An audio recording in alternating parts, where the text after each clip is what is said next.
Hello again, Guardians. Profane here. Thanks for checking out the video. Today, I would like to introduce all the hunter mains out there to an extraordinary new Void build, featuring the new exotic chess piece, and by the grace of the Traveler, I hope I pronounced this one right, because I know if I don't, someone out there will scrutinize the shit out of me. The Gyrfalcon'S Hauberk. For those who find themselves wondering just what the hell a Gyrfalcon is, and furthermore, what a Hauberk is, let me quickly diverge to inform you that no, the Gyrfalcon is not a mythological animal found in the Harry Potter series, but instead a Gyrfalcon is an actual real-life falcon, the largest of all the falcon species in fact, most commonly found between the icy oasis of Alaska and the sub-freezing regions of Euro-Siberia. This bird of prey would certainly be taken out of its element by a hauberk, as this is a historical term for military-grade chainmail, worn most commonly by knights,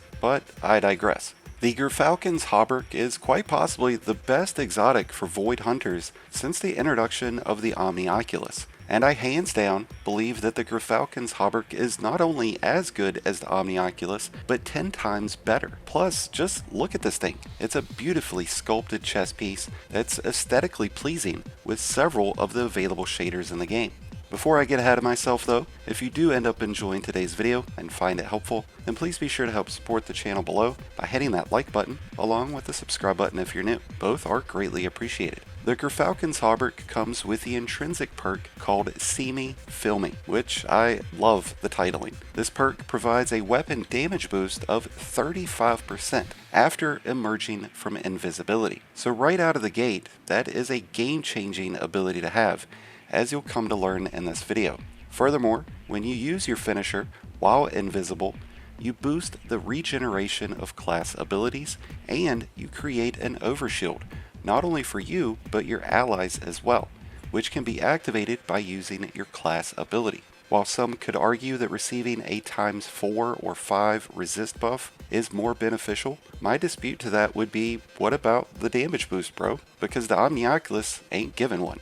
And that makes a big difference when it comes to Destiny 2. So I would much rather take an overshield with a damage boost than just a resist buff. And with that being said, let's dive further into this amazing build.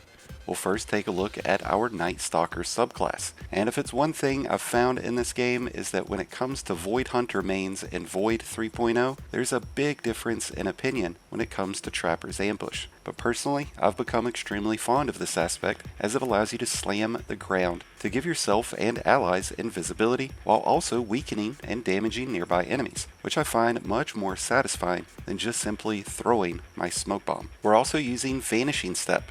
While I do really enjoy the playstyle that Stylish Executioner offers, I find that Vanishing Step is an extremely reliable way of getting out of sticky situations that you'll often find yourself in while in Grandmasters or Trials. So having a quick way to go invisible and flee is pretty imperative. As far as fragments are concerned, we're using Echo of Leeching, which will provide health regeneration when we defeat enemies while using our Hunter's Slam, along with a 10-point boost to resilience.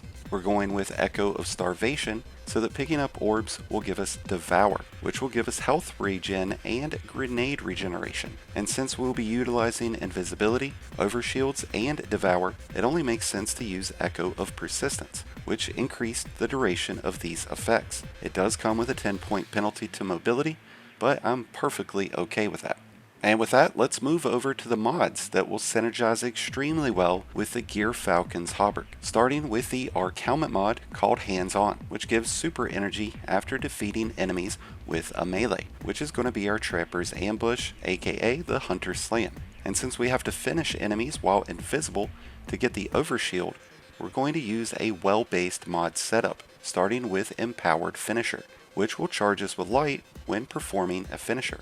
Since we'll be performing quite a lot of finishers, class items offer a ton of really beneficial finisher mods that will synergize perfectly here, especially the Arc class item mod called 1-2 Finisher, which provides melee energy after performing a finisher. It will take 1/6 of your super energy to perform, but since we're restoring our super energy after every melee kill thanks to the hands-on mod, it balances out wonderfully. Another great mod to use here, since we're using a lot of finishers, would be the reactive pulse arc mod. While charged with light, when you take damage while surrounded by combatants, you emit a burst of damaging arc energy, consuming 1 stack of charged with light.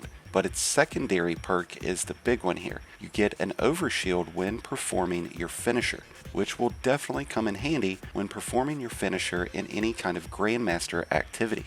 Now we're also using Melee Wellmaker, along with Elemental Charge, which will create wells when we defeat enemies with our Hunter Slam. And now that we're creating wells and getting charged with light, the other key features of this build will start to kick in, starting with Well of Tenacity, one of the most important Void mods to have, which reduces the incoming damage taken for a short duration.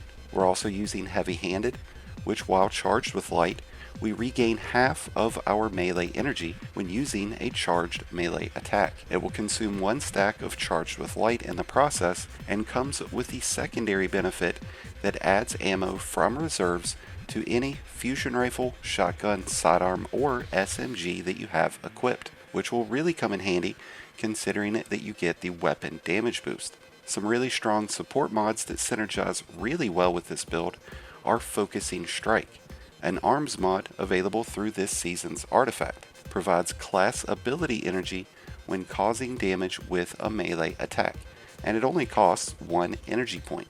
If we throw on the Harmonic Siphon mod, we'll start making orbs from any void weapon kills, which will then fuel the Invigoration mod, which will reduce melee cooldown after picking up an orb.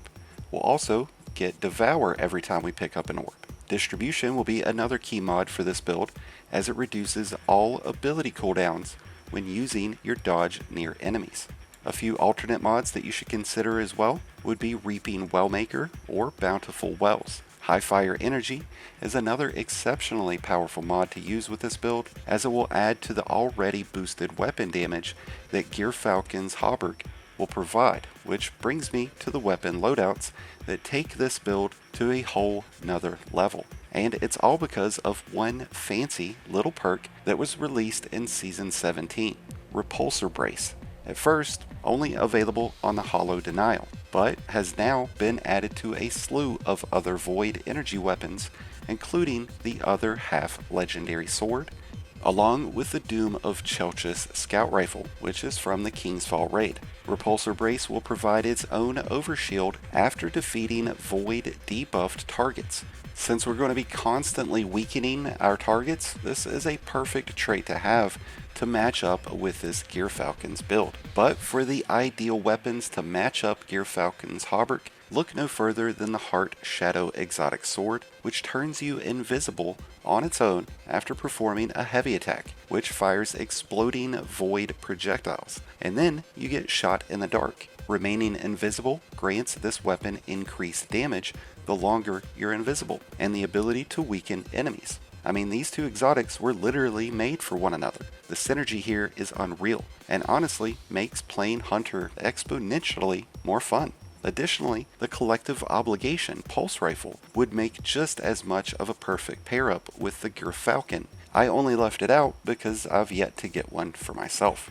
Overall, this new exotic is extremely powerful, and it's absolutely amazing for Void Hunters, and the applications that it offers for both Crucible and in-game content like raids and Grandmasters really make this one of, if not the best exotic for hunters. So I highly encourage you all to give it a try for yourself and see how you like it. Then come back and let us know your thoughts in the comments below. That's going to wrap things up for today's video on the perfect Gyrfalcon'S Hauberk build. I hope you guys have enjoyed. Thank you again for stopping by. If you found today's video helpful, then please be sure to hit that like button below, along with the subscribe button if you're new. Both are greatly appreciated and really do help support the channel. If you're in need of help with any of the content this season, the raid, a dungeon, or anything else, be sure to check out the Discord link in the description below and join one of the greatest communities in all of Destiny. And until next time, Guardians, this has been Profane, wishing you all some happy hunting.